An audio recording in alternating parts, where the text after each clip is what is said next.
Welcome to fabulous chef. இன்னைக்கு வீடியோவில் ஒரு சூப்பரான எல்லாருக்குமே பிடிச்ச தயிர் வடையை ஒவ்வொரு தடவையும் பர்ஃபெக்டாக எப்படி செய்கிறதுங்கிறத பார்க்கலாம். வாங்க வீடியோக்குள்ளே போகலாம். நான் இன்றைக்கி 2 கப் அளவு முழு உளுந்து எடுத்து ஒரு 2 மணி நேரம் நல்லா தண்ணியில் ஊற வச்சுக்கோங்க. அது கூடவே 2 லிட்டர் தயிர் எடுத்துக்கோங்க. 1 டீஸ்பூன் அளவுக்கு கடுகு எடுத்துக்கலாம். அது கூடவே 1 டீஸ்பூன் அளவுக்கு உடைச்சி உளுந்து எடுத்துக்கோங்க. 2 பச்சை மிளகாயை இந்த மாதிரி ரவுண்டாக கட் பண்ணி வச்சுக்கோங்க. கொஞ்சம் கருவேப்பிலையை இந்த மாதிரி பொடியாக நறுக்கி வச்சுக்கலாம். ஒரு விரல் அளவுக்கு இஞ்சி எடுத்து நல்லா தட்டி வச்சுக்கோங்க. அது கூடவே 2 டீஸ்பூன் அளவுக்கு கொத்தமல்லி தலையை நல்லா பொடியாக நறுக்கிக்கலாம். இப்போ ஒரு வடசட்டி எடுத்து வடசட்டி நல்லா சூடானதும் ஒரு 3 டேபிள் ஸ்பூன் அளவுக்கு எண்ணெய் சேர்த்துக்கோங்க. ஃபஸ்ட்டு நம்ம தயிர் மிக்சரை ரெடி பண்ணிக்கலாம். எண்ணெய் நல்லா சூடானதும் நம்ம எடுத்து வச்சுருக்கிற 1 டீஸ்பூன் அளவுக்கு கடுகு, 1 டீஸ்பூன் அளவுக்கு உடைச்சி உளுந்து சேர்த்துக்கோங்க. அந்த உடைச்சி உளுந்து நல்லா செவந்து வரட்டும்.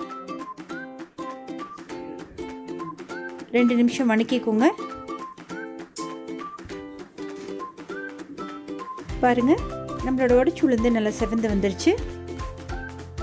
இப்போது நம்ம தட்டி எடுத்து வச்சுருக்கிற இஞ்சியை சேர்த்துக்கலாம். அது கூடவே நம்ம பொடியை நறுக்கி வச்சுருக்கிற பச்சை மிளகாயும் கருவேப்பிலையும் சேர்த்துக்கலாம்.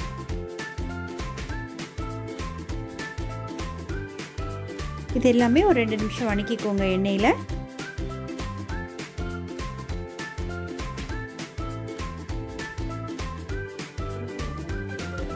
இப்போது ஒரு 1/2 டீஸ்பூன் அளவுக்கு பெருங்காயத்தூள் சேர்த்துக்கோங்க. இது உங்களுக்கு அந்த தயிருக்கு நல்ல ஒரு ஃப்ளேவர் கொடுக்குங்க.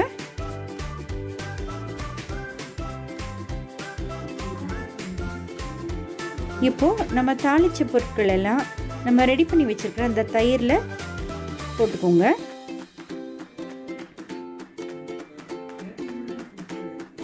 இப்போ இது எல்லாத்தையுமே நல்லா கலந்து விட்டு தேவையான அளவு உப்பு சேர்த்துக்கோங்க.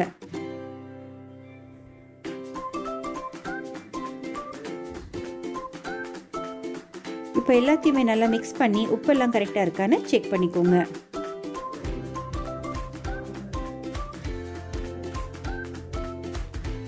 இப்போ நம்ம பொடியை நறுக்கி வச்சிருக்கிற அந்த கொத்தமல்லி தழையும் சேர்த்துக்கலாம்.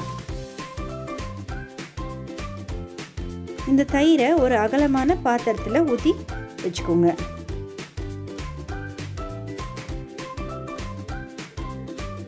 அப்போ தான் நம்ம வடையெல்லாம் பொரித்து அதில் வைக்கிறதுக்கு கரெக்டாக இருக்கும்.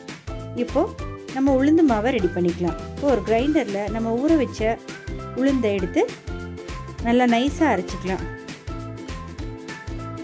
தண்ணி முதலே ஊற்றாதீங்க.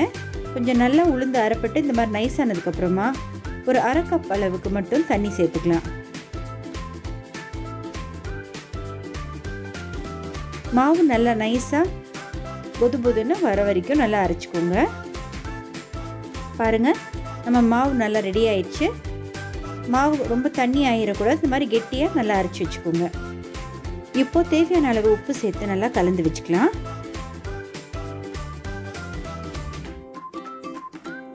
மாவு ரெடி பண்ணதும் நம்ம வடையை பொரிக்க ஆரம்பிச்சிடலாம். இப்போ ஒரு பாத்திரத்தில் இந்த மாதிரி தண்ணி வச்சுக்கோங்க. அதில் கையை நல்லா நனைச்சிக்கிட்டு ஒரு உருண்டை பிடிச்சிக்கோங்க. எந்த அளவுக்கு உங்களுக்கு வடை வேணுமோ அந்த அளவுக்கு உருண்டை பிடிச்சி நடுவில் ஒரு ஓட்டை போட்டு எண்ணெயில் ஃப்ரை பண்ணிக்கலாம். உங்களுக்கு இந்த மாதிரி டைரெக்டாக போடுறது கஷ்டமாக இருந்தால் நீங்கள் ஒரு வாழை இலையில் கொஞ்சம் எண்ணெய் தடவி வடையை பர்ஃபெக்டாக ஷேப் பண்ணிவிட்டு அதை எண்ணெயில் போட்டு பொரிச்சு எடுத்துக்கலாம். எண்ணெயை எப்போவுமே மீடியம் ஃப்ளேமில் வச்சுக்கோங்க. 2 பக்கமும் லைட் ப்ரௌன் கலர் வந்தால் போதும். ரொம்பவும் ரோஸ்ட் ஆகிடக்கூடாது. இதுவும் ஒரு முக்கியமான டிப்பு.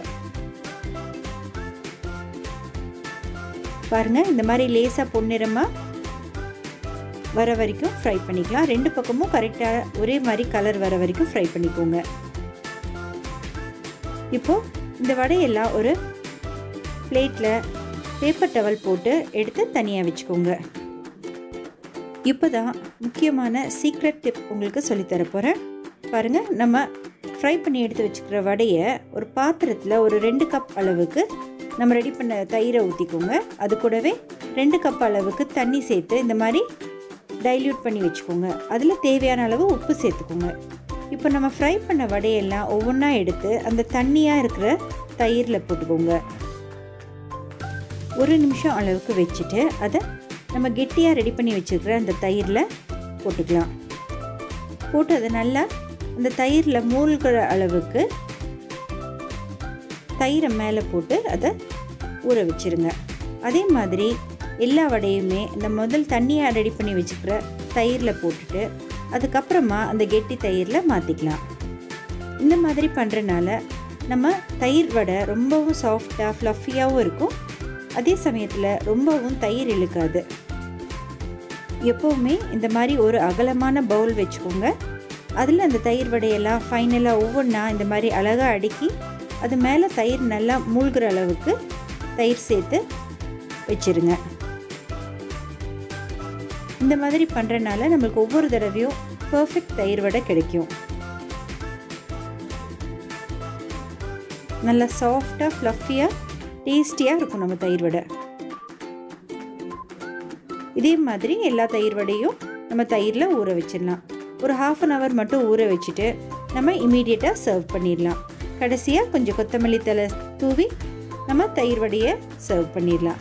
அவ்வளோதான் ஃப்ரெண்ட்ஸ், நம்மளோட சூப்பரான சாஃப்டான ஃப்ளஃபியான தயிர் வடை ரெடி ஆயிடுச்சு. கண்டிப்பாக ட்ரை பண்ணி பாருங்கள். லைக் பண்ணுங்கள், கமெண்ட் பண்ணுங்கள். ஃபேபுலஸ் செஃப்க்கு கண்டிப்பாக சப்ஸ்கிரைப் பண்ணுங்கள். இன்னொரு இன்ட்ரெஸ்டிங்கான வீடியோவோட உங்களை சீக்கிரமாக சந்திக்கிறேன்.